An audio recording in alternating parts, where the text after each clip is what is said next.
Coming up on Bruce Lee Lives. He radiated action heroes. He jumped off the screen. Obliterated bad guys. He'd take on like 10 dudes and light everybody up.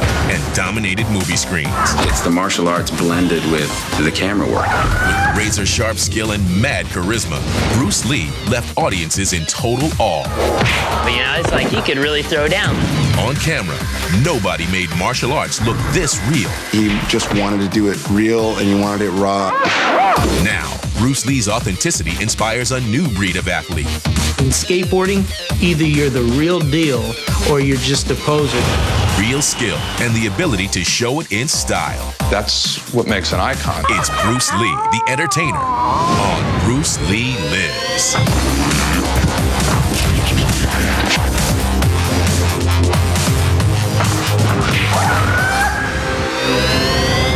When I say the name Bruce Lee, what does that mean to you? Bruce Lee was hot. Bruce Lee was wow! In his movies, he'd take on like 10 dudes and light everybody up with one punch.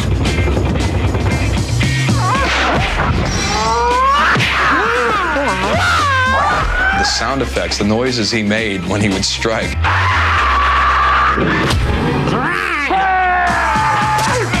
He was somehow more animal than most people and more godlike than most people. He immortalized confidence.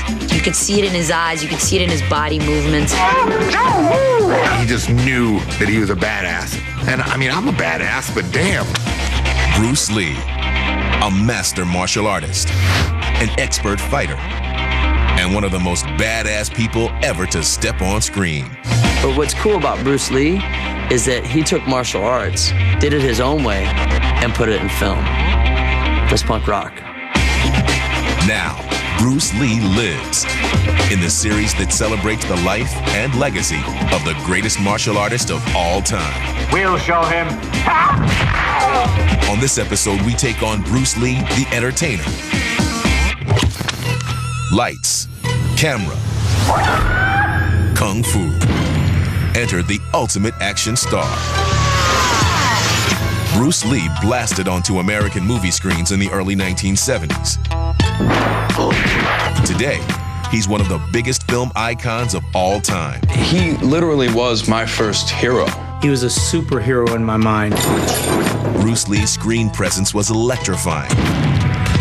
With a unique blend of physical ability and personal charm, he broke the hero mold. Jean-Claude Van Damme, Steven Seagal. But the fact that these guys became huge action stars, it's not because of Clint Eastwood, it's not because of Arnold Schwarzenegger, and it's not because of Sylvester Stallone. It's because of Bruce Lee. He's been gone for nearly 40 years, but on screen, the Bruce Lee legacy is as potent as ever. Watch any of his films, even for the very first time, and his genius is impossible to miss. He had all the makings of a consummate entertainer. The ability to grab the audience with his killer moves. Bruce Lee is the guy that makes ass-kicking the requisite thing to be an action hero. Literal ass-kicking. I'm not talking about figurative ass-kicking. I mean literally kicking your ass. The ripped physique. He had a tremendous physique. You know, when he took his shirt off, he wasn't bound by big muscles, but he was ripped. Ripped. The cocky attitude. His swagger, his look was all his own, and it was just extremely cool. A signature style. He had a particular flair for the flashy. And some full-on movie star magnetism. I shall accept punishment for the lives that I took. There's no one who has the full package. There's no one with the star power, the charisma. Like Elvis, or I guess in that day, Michael Jackson. There was a certain quality to him that separated him. He seemed like a rock star. Lee reached the pinnacle of fame in the early 1970s. But his star quality can be traced back to the very beginning, as a child actor. Bruce Lee was an actor since he was a kid. He was like this big. Bruce Lee was born on November 27, 1940, in San Francisco, while his father, a famous Cantonese opera star, was touring professionally.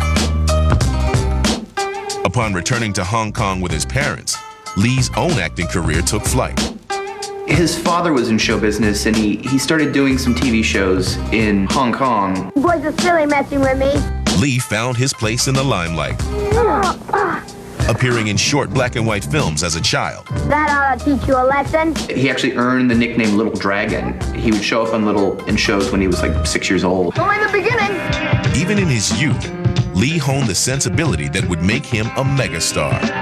If you grow up in the Chinese opera, which is a big show, really big show, you get the idea that people want to see something quite flamboyant. Bruce Lee, at a young age knew that he was onto something. He's one of those people that have that it that you can't really develop. Like either you're born with it and it manifests in you or it doesn't. Are you ready? I sure am. Your attention. He wants your attention. You're about to see a show you've never seen before. And you may never see again. By the time he was 18, Bruce Lee had appeared in 20 films in his native Hong Kong. But he longed for a larger stage. And Bruce was so eager to absorb all knowledge of filmmaking, which was what he loved. His quest for success would lead him to the University of Washington to study drama, and eventually on to Los Angeles, where he landed the role of Kato on the Green Hornet. Test X2, take one, speed. Even in his screen test, Lee worked the camera like a pro. Now look directly into the camera, Bruce. Well, in Chinese opera, the way the warrior walk will be something like this. Walking this way, straight, come out, bend, straight, and then walk out again. That he played on Green Hornet, Kato, the main guy's sidekick. Another challenge for the Green Hornet. His aide, Kato, and their rolling arsenal, the Black Beauty. From there, he started to become a little bit better known. He started showing up in cameos in other TV shows. Lee's character Kato would later make guest appearances on the TV series Batman. But the small screen couldn't hold a talent this big for long. It's not until later that, he goes from being this guy who's an incredible fighter and, a kind of burgeoning actor to being Bruce Lee. Coming up, Bruce Lee hits the big screen hard. He was literally beaten and bruised and battered by the end of some of these film shoots. And then the action gets extreme as modern-day sports stars rip, ride, and roar in the footsteps of Bruce Lee. Bruce Lee first impressed American audiences with his television roles in the mid-1960s. But his real star quality wasn't showcased until years later, in a string of popular movies from the early 1970s. Films that would eventually become the stuff of legend and change the shape of Kung Fu cinema forever. I don't know of any movie now that holds up to a Bruce Lee film. I just would watch him on repeat, always, relentlessly. I could recite probably all his movies, and I haven't even seen him in a while now. Do you remember what was the first movie you saw? Fist of Fury. I watched Fist of Fury recently. Fist of Fury. It's like early Bruce. You know what I'm saying? I was probably 12 years old, and my Taekwondo instructor at the time, he lent me a video cassette of The Big Boss. Probably the most impactful Bruce Lee film for me as a youth was Enter the Dragon. Enter the Dragon, obviously it's the most notable, most famous one. And just him kicking ass and taking names, My favorite is Game of Death. Game of Death is my all-time favorite. We all know kicking Kareem Abdul in his face, even though you're about 3 feet shorter than him. I can't imagine what that would have been like to see it in the cinema the first time with an auditorium full of people, and he does that and everybody gasps at the same time. I wish they would replay that more on TV, because I need to set my TiVo. Bruce Lee's films became a cultural phenomenon, and each one helped cement his icon status. I mean, there was nobody like him. He's the bad boy, he's breaking all the rules. He really brought this street style, raw edge. Bruce Lee stole every scene he appeared in because he had an edge above the typical action star. Formerly a drama major at the University of Washington, he was an actor with serious conviction. Bruce, as an actor, was great. He took his craft as being an actor very seriously. And he was a perfectionist. There's a lot of subtleties in his movies that he was trying to portray. Just him walking from point A to point B, just the way he walks, you can tell. Don't mess with that dude. And there would be moments of depth and where you could see what he was thinking and that there was a soulful quality to the way he worked. Lee worked hard to hone his acting skills, but the perfectionist in him demanded to learn even more. He wanted to master the entire filmmaking process. The way he choreographs his fight scenes are just amazing. The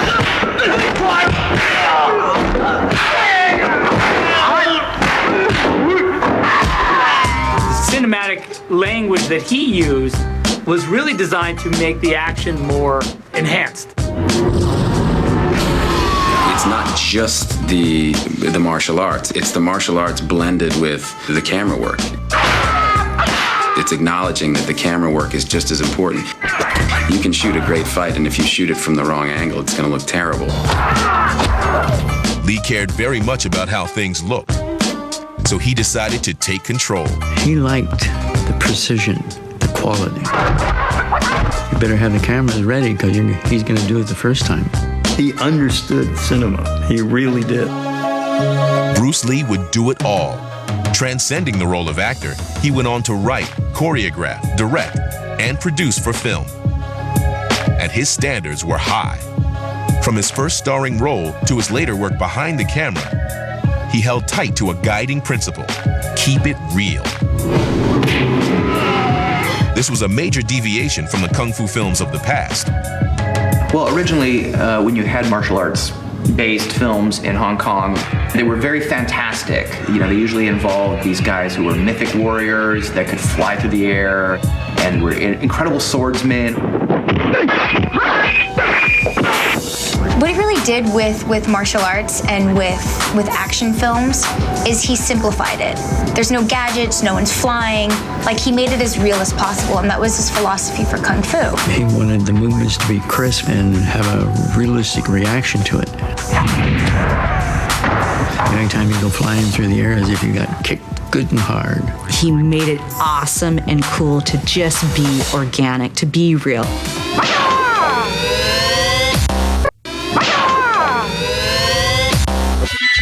The sense of realism that Lee brought to his films had to feel authentic, for this was a man who knew what it was to fight. He took his licks. I mean, he got the light speed out of him sometimes, you know, by some of the things that he had to do. Hitting the ground, making it look like he took a punch. He was literally beaten and bruised and battered by the end of some of these film shoots.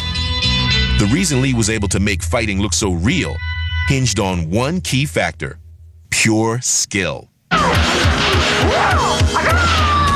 I mean, anybody who's watched Bruce is impressed by his speed, for one thing, because he's probably one of the fastest guys you've ever seen. He's fast and agile.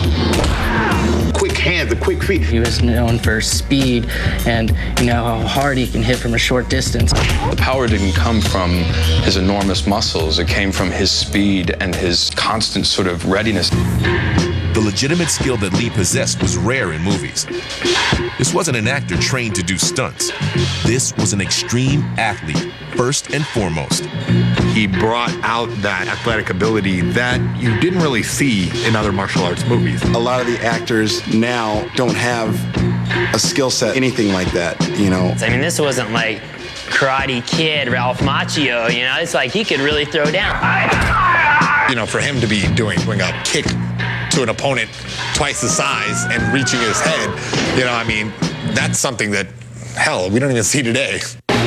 But what we do see today is the power that the true artist brings to performance in any sport. Like Lee's insistence on realism in his films, the quality that sets them apart from the rest. Today's athletes aspire to match skill, style, and showmanship to continue to push limits and stand out from the pack. You can't be fake. You got to know, like, you have those skills. I think it's very important for the viewing audience to believe what they see happening on the screen. Whether it's wheelies and stoppies and riding the bike backwards, it has to be real. Bruce Lee rode a motorcycle, that's how he'd ride. In skateboarding, we have that same principle. Either you're the real deal or you're just a poser. I would love to be the Bruce Lee of skateboarding in the sense of when I skate, I'm trying to be as good as I can be. And I feel like in our sport, yeah, we may get out there and, talk a big game. And get out there and stir up the media, but hey, in the end, we're still laying down 360s, backflip, all the gnarliest tricks, we do it. You have to be real. Artistry and athleticism, the real way. It's all a part of the enduring Bruce Lee legacy. Next, Bruce Lee unleashes his 1-inch punch. People think that's a gimmick until they've seen it in action. Plus, modern-day athletes learn from the master. You come out and you put on a good show, you're separating yourself from everybody else just being an average dude, Bruce Lee captured the essence of the action hero. Adept as both an actor and a martial artist, he mesmerized movie audiences around the world. But his star quality had another vital element: no-holds-barred showmanship. Bruce Lee had a great sense of what people wanted to see, what was appealing to his fans. He understood how to market himself and draw the people to him. He mastered the showmanship and the presentation. He understood that you had to go that extra bit to make it stand out from the pack. He had something much greater than martial arts. He had an emotional connection. And a certain kind of charisma that made you want to watch him beyond just his skills as a martial artist. Bruce Lee knew how to play to an audience. Even before he became a star, he understood the power of putting on a good show. Back when he competed in martial arts competitions, he would often demonstrate signature moves, like 2-finger push-ups and the 1-inch punch. The 1-inch punch. The 1-inch punch, he will put somebody on his butt from 1 inch away, and it's very impressive. And I've seen his 1-inch punch, and he flinches and knocks people back like 5 feet. I'm like, how's he do that? People think that's a gimmick until they've seen it in real life or on film. These special moves became calling cards that secured Lee's reputation as the real deal. And even though he pushed for authenticity on screen, he knew how to throw in a little razzle-dazzle.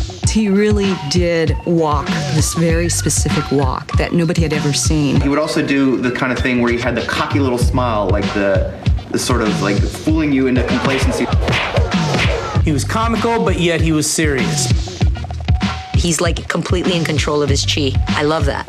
The way he would move his fingers were always like either like this, he'd flick his nose. If you cut him, he'd stop. When he tastes his blood, he'd spit it out. I mean, when he tastes his blood and the look he gives, like, oh, it's on now, sucker.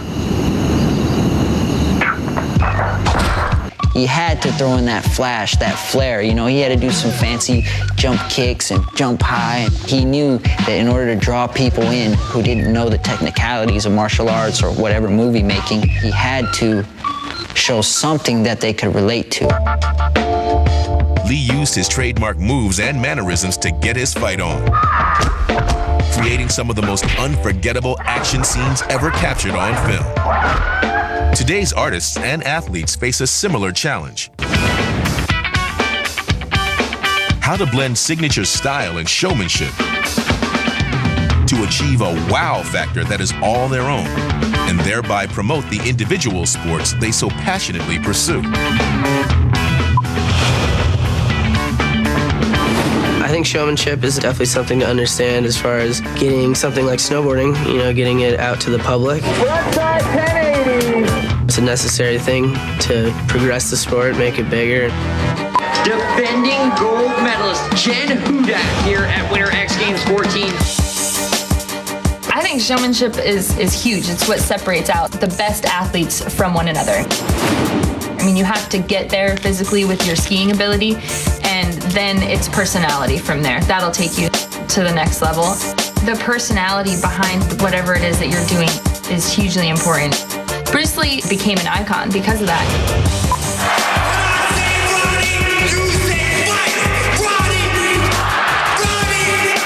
all do the same tricks. We all ride the same jumps. But there's a way I do that trick that separates me from the way another rider does it. It's just style. Bruce is all about style. Bruce Lee had a lot of his own original moves. Well, I got some original moves that I created. One of the things I learned growing up was the value of marketing, the value of building a character.